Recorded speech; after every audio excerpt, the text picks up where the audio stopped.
104 organic personnel, 55 agents, 45 admin and technical specialists, and 4 presidential appointees. And yet, nakatrabaho pa rin po kami. Ang sinasabi lang namin dito, kami ay nasa ilalim ng Office of the President. The President has declared herself as the anti-drug czar. Orders were given. Even if we are not military men, we understand orders because we went through training, thorough training. We will comply. Kaya pag sinabing keep quiet and go back to work, keep quiet kami. Alright. Mahirap sir. Keep quiet lang ho kami, sandali-sandali lang, pero magbabalik kami kaagad.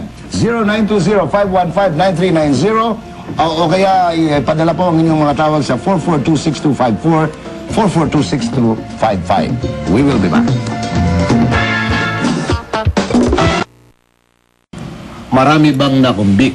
At yung pagkakonbik sa kanila na binigyan sila ng penalty reclusion perpetua, nagkaroon ba ng pagtaas o pagbaba ang kaso ng droga? Unfortunately, it seems na marami ang dismissal. Pangalawa, I think Attorney Panelo will agree with me that before, yung selling hindi non-bailable.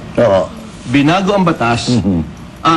Before it is bailable. Bailable siya na dati. Dati. Ngayon, ginawa nating non-bailable regardless of the weight, regardless of the So ngayon, pagtulak ka, talagang non-bailable yan. non-bailable. Unfortunately, kahit na non-bailable and selling, ang nangyayari, tuloy pa rin ang pagdami ng kaso ng droga.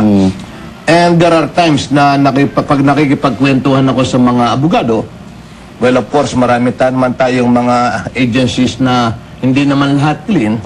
Ang sinasabi lang, nagkakaroon ng bargaining. Pag nagkakaroon ng mga kasong droga, sasabihin, bigay ka muna, i-charge lang kita ng possession. Instead of selling. Kumbaga, nadadowngrade yung kaso? Nadadowngrade yung kaso. Pag hindi ka man nag-bargain, papailan ka naman ng selling o kung talagang ano. In that case, ang pasok naman ng remedyo raw, susgado. You prove that the evidence of guilt is not strong so that you can post the necessary bail. And therefore, kahit na ginawa nating selling ay non-bailable, hindi rin bumaba ang kaso ng droga.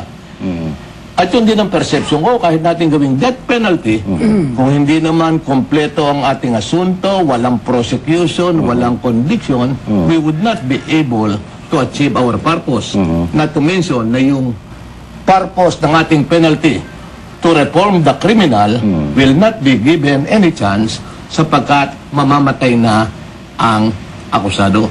At sa mga progressive na bansa. So tingin nyo, walang diferensya sa batas ngayon? Except, well, I don't think so. Except the creation of a special prosecution arm for drug enforcement. Ang sinasabi nga natin, there are 5 pillars of justice, law enforcement. I-enforce natin ang batas, i-prosecute natin, then there must be the judiciary conviction. Kung puro acquittal, wala rin.